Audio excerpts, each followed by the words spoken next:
Hi, Chris. We're so excited to have you here as our Lumina Learning USA Practitioner Spotlight of the Month.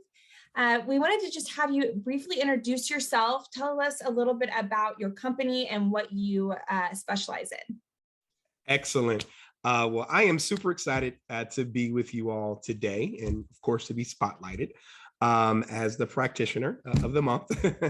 I'm Chris Cooper. I'm actually based out of Atlanta, Georgia. I am the owner of Execute Your Passion, LLC.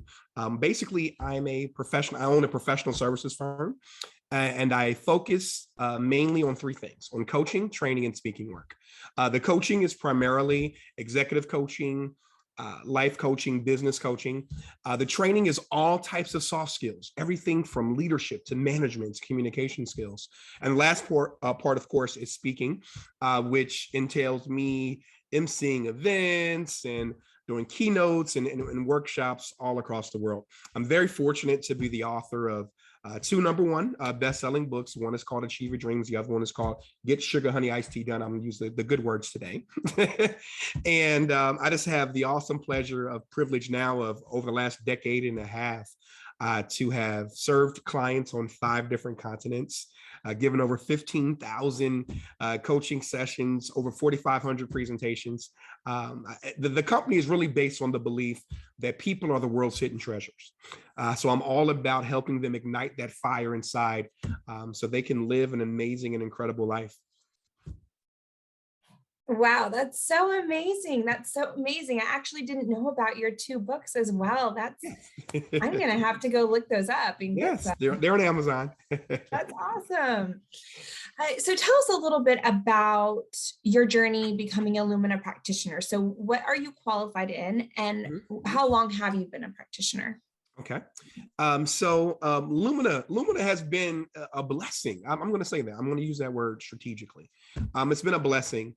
I have, of course, my background, I actually come from the coaching and training world. I was wonderfully trained by the amazing father of the coaching business, Mr. Tony Robbins himself. And I hired one of his coaches initially to coach me. And then we got an amazing relationship, coaching relationship. And then he went to Tony and said, hey, we got to get Chris on board. And I ultimately became one of Tony Robbins' elite peak performance and business results coaches. So I've seen kind of the best of the best when it comes to tools and techniques and strategies, which is why I'm bringing this up. And actually one of my own personal executive coaching clients mentioned Lumina to me. And she talked about how it was a great tool. I was like, hey, I've used a disc, I've used the Myers-Briggs, the colors, you name it, I've done it. I was certified in many of them previously. But what she told me about Lumina was this whole focus on trait, not type. And that just really resonated with me. So that was kind of my introduction into Lumina. And I reached out to the amazing Becky and all you guys over there at the USA office and became certified. I'm still a newbie, I guess, somewhat. I was officially certified in Spark in January of 2021. But it's so amazing that I've been able to integrate immediately, all the Spark stuff into my coaching, into my training, into every aspect of my business. And I'm so excited to be a partner and to be along this journey with you all. Awesome, Chris. I was actually a part of your qualification. I think I Yes. co-facilitated with Rebecca, and it was just an honor to be a part of that start of the journey for you. And you've just kind Thank of you. jumped in. It's just You been guys are so awesome. I'm telling you, it was amazing. I've done a lot of different academic type of things, math degree, industrial engineering degree, executive MBA, all that kind of stuff. But that was an amazing program. And the fact, and I will say this, I love the agility of you being able to even create somewhat of a hybrid experience, even though it was virtual, it was still live. And I know that so many individuals have become Zoom to death and also that kind of stuff over the pandemic. But I really appreciated the way you guys showed up and the way that you taught us how to implement the tool by actually teaching us how to implement the tool, if that makes sense.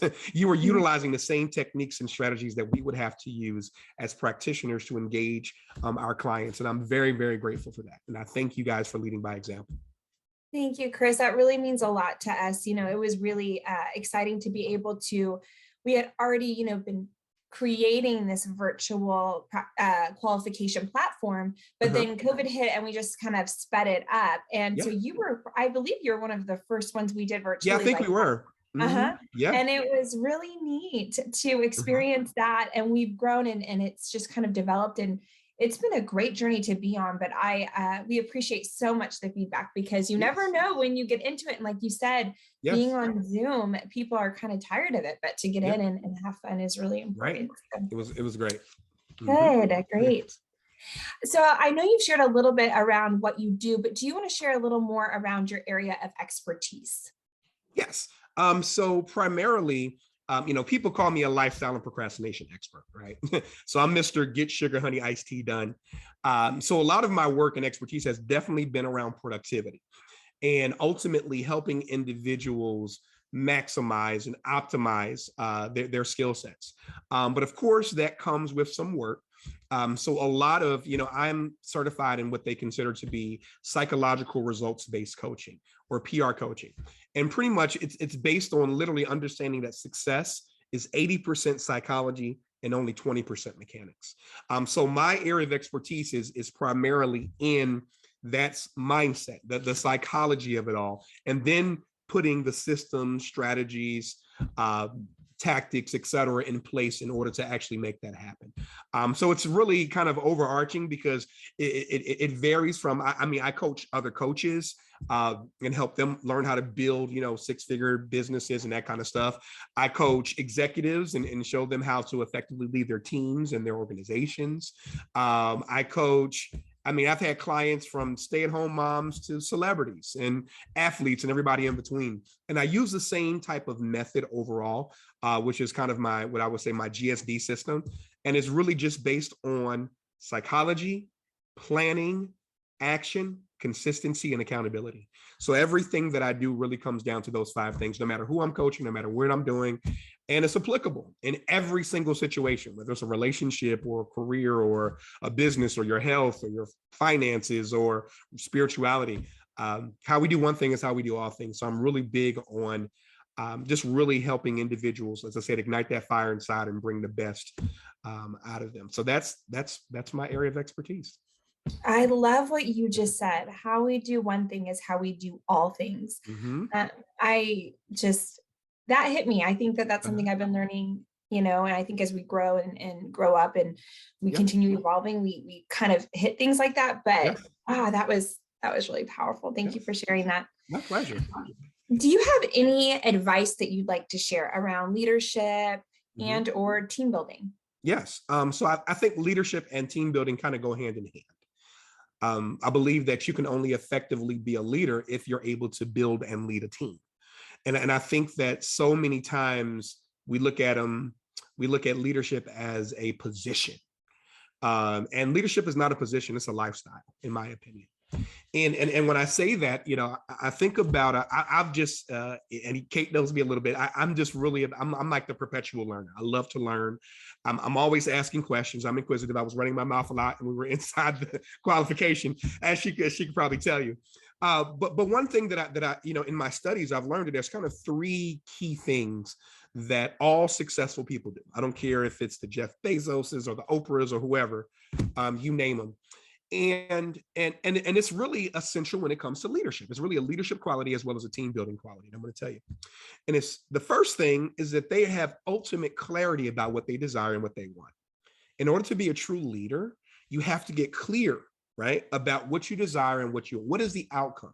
Where are we headed? You can't just throw things up against the wall and say, oh, I'll figure it out as I go. No, you have to have ultimate clarity. So clarity was definitely number one, understanding exactly what they want. The number two thing that I realized about leadership, and also I'm going to dovetail it into team building in a second, is they have to know why they want what they want. And I think that is so critical. I learned that reasons come first, answers come second. I'll say that again. Reasons come first, answers come second. So if I know the reasons why I want to build a multi-million-dollar company, if I know the reason why I want to have my team engaged and learning and growing and challenged on a consistent basis, if I know those reasons why, that is the fuel that's going to ultimately elevate me and push all of us collectively to get to that goal that we desire and what we want. So really understanding not only what you want, but why you want it is so critical. And it is, if you ask me, it's the zenith and the paramount of leadership. And then the third thing I think is this: many people always, okay, they focus on what do I want? Why do I want it? Now, of course, the last thing is, of course, is how do I get it, right? But I'm going to switch that up. How is the right word, but let's switch the letters around and we get the word who. And every effective leader that I know, they focus in on three who's. The first who is who's done whatever it is that they want to do before them.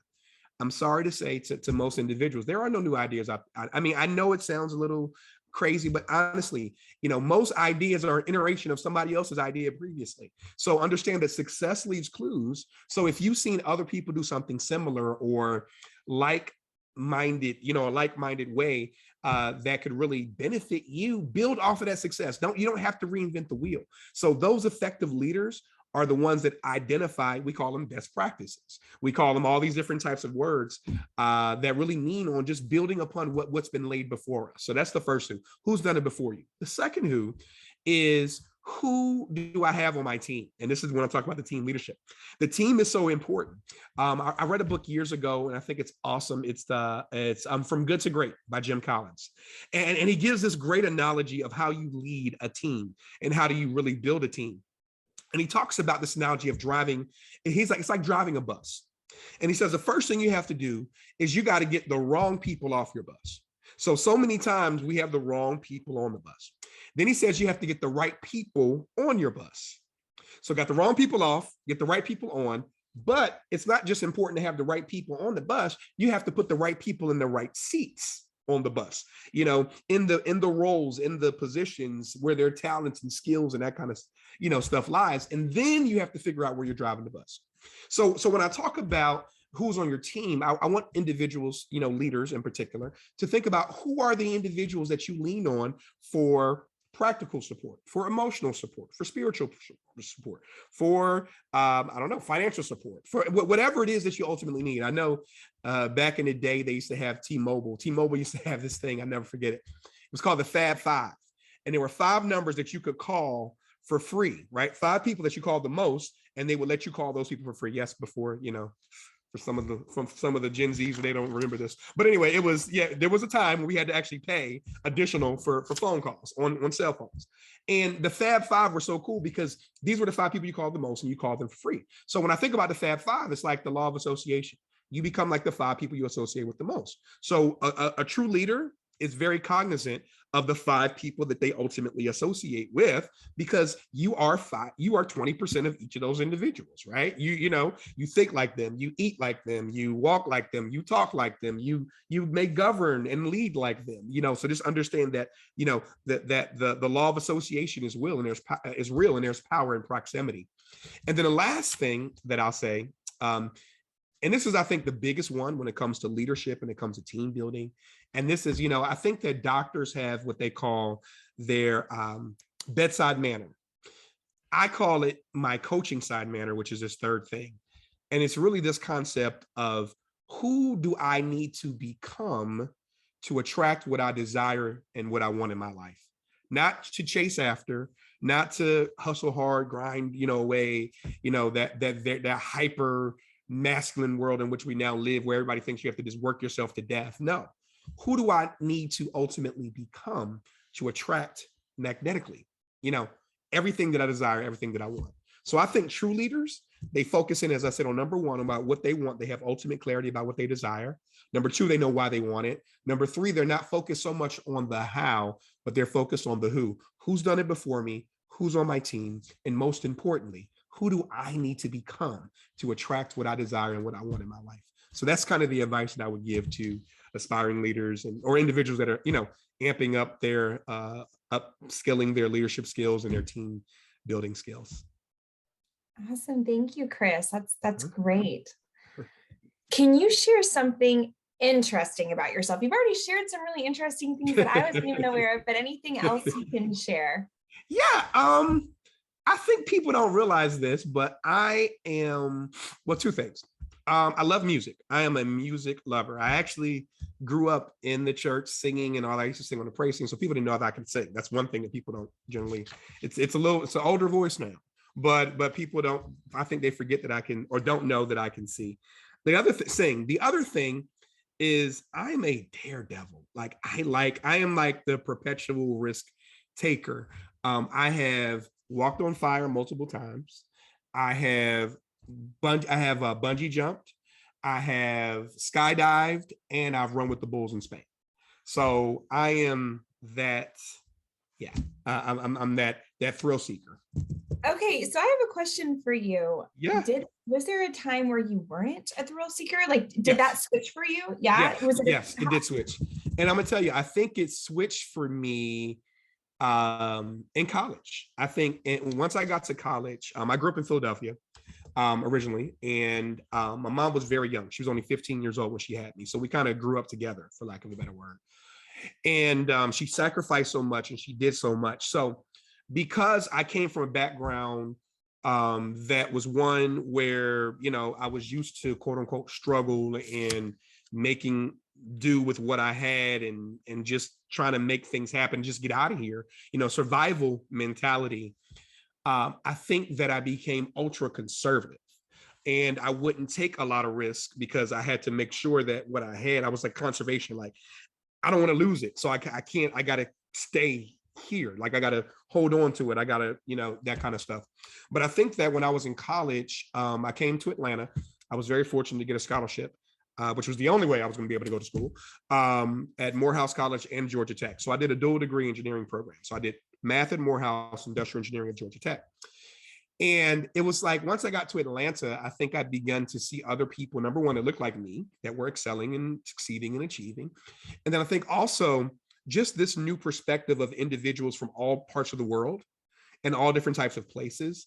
And really, I decided I wanted to study abroad. And that's when everything, I think, opened up for me. So I studied abroad and I went to France. Georgia Tech had a campus in France, Georgia Tech Lorraine in Eastern France, right next to Luxembourg. And when I went there, it was amazing. So we had class like Monday through Thursday. And then on the weekends, we were just free to travel. In Europe, you just hop on a train. And so I got a chance to go skiing in the Alps and down to Venice on a gondola and just all these different kind of cool stuff. And so when I got to, like I said, Mr. Conservative. So when I got to, they said, we're going to go to Spain because they're running the bulls. And it only happens once a year. When will we be here like this? When will we be here at this time ever again in our lives? And I was like, yes. Like, I was open. I'm like, why not? Like, I mean, what's the worst thing that can happen? Well, bad things can happen. But what's the worst thing that can happen? And Kate, I went and I slept outside, which was weird for me because you couldn't pitch a tent inside the city limits and all the hotels were booked. So we slept in these unpitched tents in a park in the middle of Spain. It rained on us. And it was just everything like crazy and out of the ordinary happened. And then I remember it was time to run with the bulls. And I almost chickened out, I'll be honest. I said, wait a minute, I see them. They're big, they're bigger than what I thought. And I saw the barricade, the 6-foot tall barricades on both sides. And I said, is this really a good idea? Is this going to be okay? And then something told me, I just felt like it sounds so just crazy and whack and corny, but it was like the just do it thing happened in my brain, like the Nike just do it, just do it, just do it. And I did it, Kate, and I ran with the bulls and I didn't get hit. It came close. It came close, but I had the newspaper I was hitting off. But it was such an exhilarating experience. And it was like, I think for one of the first times in my life, I felt like I really experienced living. I was like, this is life. This is living. And I took that lesson about taking chances. I even wrote about it in my first book about the experience because it was so transformational for me. And I think that's when it clicked. It was when I really got exposed to the world, right? To a whole nother culture, to the whole, Europe is totally different than the United States. And all the different countries and different people and different experiences. And I think it opened me up. And as a result of that, I've been the perpetual risk taker since. That's so awesome. I have lived in that, being very cautious, and Uh-huh. and Yeah. lately I'm like, let's just do all the things, which my idea of being adventurous is far different than yours. I'm like, I want to go zip lining and, you know, get a tattoo or something. We'll see. I got you. I understand. It's I very got you. different. I got But you. got to start somewhere. But I just think that's so Exactly. awesome, and it's really amazing Hmm. to hear how that transformed you in so many ways, and that it even became Hmm. part of the book that you wrote. And Yeah. yeah, that's great. Thank you for sharing that. Uh-huh. Do you have a quote that you can share around your work and experience with Lumina? Oh wow. Oh wow. Lumina is so dope. I mean, I know that sounds so just basic, but Lumina is an amazing, amazing tool. And one thing I love about Lumina is this whole concept of being human beings, not human doings. And I recently had one of my executive coaching clients, as well as her team. I did a project for them in which I did um, an actual Lumina session for her and her team. There were two unique things happening. Number one, she was building a new team. Number two, they were launching a new program. So building a new team and a program all at the same time was insane. And I got some feedback from her, and I think this is really, and I wanted to share this with you all. And this is what she said. These are her words. Our expectations were blown away. Chris took our team through an intensive, fully immersive retreat using the Lumina Learning System. Our half day long, really full day long session took us through a transformational journey. We learned how to show up in our Lumina Spark portraits, how to identify our strengths, and how to work effectively as a team. Chris's high energy helped us as we explored strategies for dealing with the team conflict that we had and common situations and how to implement immediate solutions. I'm elated that a year later, our team is stronger than ever, leading the entire organization on team dynamics and efficiently leaning into our strengths. As a leader of the team, I am able to identify my stressors immediately and work to shift priorities to help my teammates feel more aligned. Chris helped me revolutionize the way that our team works internally so that we can effectively work with our clients and students externally. For this, I am extremely grateful. So when I hear that, right? So when you think about a quote about the power of what Lumina does, and this is an amazing leader, but even before, I had worked with her before, before this, but for me, just to witness this transformation, literally, like I said, in the last year, whole new team, multi-million dollar project that they're running, new project, new team, new everything. And for her to give this type of, feedback in regards to an immersive experience utilizing this tool, I think is incredible. And so that's when I say that whole thing about people, about being human beings versus human doings. This is, I think, direct evidence of how impactful, the ultimate tool is. So that's what I would say. I love that, Lumina just excites me on so many levels because, as it is that cross section of co-creating results and ultimately, valuing diversity, and helping people to really look within themselves and really get an identity, that's associated with it. And that organization that I just mentioned is, it's the largest and most effective minority education organization in the United States. So to get that type of feedback from them, utilizing this tool means we're doing something right, Kate. Yeah, absolutely, Uh-huh. Chris. And you were Uh-huh. just doing such amazing work out there in so Mhm. many different areas, Mhm. and really impacting the world. And we're really, really honored to be able to partner beside you, Yes. and offer these tools that you can take out and utilize and just Yes. actionize with Mhm. others. And I'm really excited that you're going to be going to the global Yes. practitioner event coming up, Yes. conference, Yes. in the UK, and you get to meet everyone face to face. And we're Yes. really excited you're going to be joining us at our practitioner call And by then you will have come back from this global conference, and we can't Yes. wait to hear all about your experience. Yes. Our practitioners will come, I'm sure, with lots of questions for you. Sure. So we're really excited. And I Yeah. also wanted to ask if you can, what we'll do is link your books as well in your, Yes. when we send this out to everyone. Uh-huh. So we'll have that, and of course your website, so people can learn more about you as well. But Cool. thank you for joining us today.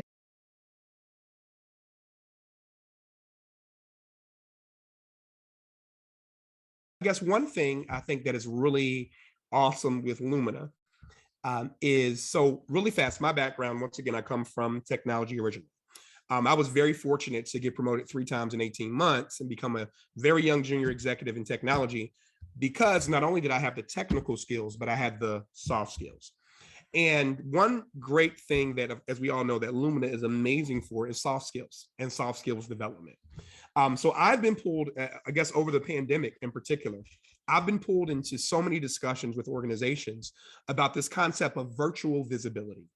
A lot of individuals, especially when the work from home orders came in and the shutdowns came in, and working from home or remote work has become a very new concept to a lot of individuals. I had been doing it for years prior to that, but I think other people, it was a new scary thing. I'm gonna say scary. It was scary to some individuals. So a lot of these organizations now have brought me in to do sessions on virtual visibility, and I've been able to incorporate Lumina along with my own stuff to really paint the picture and really help elevate these teams, these organizations, and these individuals. So when I talk about virtual visibility, I always talk about there's 3 massive mistakes that even smart professionals make that keep them from being virtually visible. And the first one is simply this: failing to adjust to this quote unquote new normal. I hate to say new normal because there's nothing normal about what we're doing anymore. It's kind of the new. But, understanding that, and I love this quote as well, is that the only constant is change. Change is the only constant. And I also know that change is inevitable, but progress is optional. So people not willing to go along with understanding that this is a dynamic world in which we live, and things will not go back to the way they were. So we have to adapt and we have to adjust. So failing to adjust to the normal is the number one reason why people are not virtually visible, meaning not wanting to get on the Zoom meetings, not turning on your camera, just different things like that prohibit them and make them more passive as opposed to active. So that's the number one mistake. The number 2 mistake, and I know no certain order, but just number 2 one, is lacking self-discipline and self-governance. In order to be virtually visible, you've got to be able to master your time. Believe me, I understand, Kate. I understand everyone in the world. You got the dog over here. You got the kids crying. You got school. I mean, like it's all these things, but you have to learn how to effectively manage it. Some of my clients, I joke with them. I tell them that because there's this blurred space, work home is the same now. It's like not even, it's just the same thing. So you have to draw a line of demarcation now. So I even have some of my clients, literally, when it's time for them to work, I have them go outside their door, walk around the block, come back, and then walk in and say, now I'm at work. Just to create that to break that break. So you understand, yes, I know my computer's in the living room, but I'm not living right now, I'm working, right? So that's, so having the self-discipline and self-governance, but that also means doing healthy things like taking a walk, getting outside, getting fresh air, staying away from the refrigerator. I know it's close. All these different types of things will stop individuals from being virtually visible. And the third one is really about their mindset. And I think this is huge. Understanding that your attitude, your behaviors, your actions, your results, and ultimately even your performance is indicative of how you think. I say this is the most powerful computer on the planet. God just didn't give us the instruction manual. So we're kind of figuring out every day, we're trying to put things together. But those are really the 3 massive mistakes that people make: not having the proper mindset, lacking the self-discipline and self-governance, and then failing adjusting to normal. So what I do typically in these workshops is I really break it down to 2 parts, to how can I be virtually visible as an individual contributor, and how can I be virtually visible as a manager, leader, etc. Now, I tell the managers and leaders, look, you have to do all the individual contributor stuff too. It doesn't mean that you're off the off, off the hook because you're the leader or the manager. No, you have to still do these same things. So some of those things I'll share with you really quickly for individual contributors, that you have to be visible and memorable. One thing that I always do, in case, you see me, like, I like clothes, I like to dress, I like pizzazz, I like bling, I like little, like things that make me pop. So people remember me. Yes, my personality is one thing, but they'll also visually remember me. So I tell people, if you want to be virtually visible, even at work, still let your personality and stuff, exude and come out. Most workplaces are really looking to being more diverse, more equitable, more inclusive, more sense of belonging. So be yourself, show up authentically, and be visible and memorable. Like I said, cut the camera on when you're on the Zoom, ladies and gentlemen. So people can actually see you and connect you and see you and look you in the eyes. The next thing I said, ask, if you're individual contributor, ask for 15-minute video calls with your managers and also your skip level managers. Meaning individuals you don't usually have access to, get access to them virtually, because you're not, some people are back in the office. I know it's hybrid now, but I think still a huge majority of individuals are still working from home now, right? So you don't get the FaceTime in person. So let's create FaceTime through, pun intended, the camera, right? Through a FaceTime experience, and not 30-minute calls. Now, I said 15 minutes very, strategically, because I don't want you to feel like you're wasting their time when you're not wasting your time either. So it's like impactful conversation, checking in. This is what I'm working on. I'm gonna let you know I'm here. Let me know if I can help, showing initiative, that kind of stuff. The next thing, send weekly communication to key leaders and stakeholders, right? Hey, this is what I'm up to. People can't see you physically. They're not around you. So let them know, keep them abreast of what you're ultimately doing. And this will stop them from wanting to check in on you too. The other thing, I say this, and it sounds funny, but be a humble brag. I've been really blessed, to do a lot of things, as I shared with you earlier, Kate. And I'm not saying, the clients on 5 different continents and 15,000 sessions, whatever, to be braggadocious, but it's really just kind of like a humble brag to say that, hey, I'm experienced. Hey, I'm helping. Hey, I'm serving. So you need to have that same energy when you're, people feel like it's being pretentious or conceited, but if you have to be your own best advocate. If you don't advocate for yourself, who else is going to do it? So, so you kind of have to come from that place of humility, but still be willing to, as I say, have that humble brag. The next thing, I definitely recommend that people volunteer. If you want to be virtually visible, volunteer for leadership roles, specifically in employee resource groups and special interest groups. So if there's a women's organization, or if there's a Black employees or Latinx employees or Indigenous people or motorcycle riders, or whatever it is, all these organizations exist within corporations and organizations. So assert your authority in one of those things and get into a leadership role. So guess what? Now you're on, you're on the purview of these individuals, and you're on the radar, and they'll see you. One of my clients got promoted 3 times during this pandemic. He is the youngest senior director ever with a major telecommunications company right now. Senior director. Most individuals in that role are 55 plus. This young man is 35 years old. So I'm just telling you, and the reason that he was able to do that is because he did some of the things I'm telling you right now. And he was able to leverage, and he became the president of the Black Leadership Organization. And he just inserted himself in all these different places, and he's killing it. And I love it. The other thing, speak up and be heard. What they say, if you're going to be the squeaky wheel, you'll get some oil. But if you don't say anything, nothing's going to happen. And then the last thing I'll say for the individual contributors is to actively use social media, specifically LinkedIn. Now, I know LinkedIn is becoming a little bit Facebooky lately, but LinkedIn is in general, the professional networking platform. I'll say that in air quotes. They don't pay me, so it is what it is. Maybe they will. We'll get with a sponsorship. But LinkedIn is a really great tool to be able to connect with different individuals and to show your virtual visibility. On LinkedIn, you can put your volunteer work. You can put what you're doing. You can put interesting articles. Also, just a little tip: don't just like stuff on LinkedIn. Actually comment. Engage in conversation. That also creates virtual visibility. And then the last thing for the managers and leaders. So that's all the individual contributor stuff. Now, if you're a manager or leader, these are some of the things that I share. You got to stop by, check this out, to check in, not to check up. I'm say it again. You stop in to check in on your employees, not to check up on them. So case in point, okay, you don't go to your employees and say, hey, what's the status of this? What's this? What's that? No. You check in, hey, as we all know, this violence is ridiculous right now. Regardless of what side of the aisle people find them, like at the end of the day, something has got to be done. I think we all could agree. So that is a great segue, to check in on your employees and in your teammates and say, hey, I know it affects different people different ways. I just wanted to check in to see if you're okay.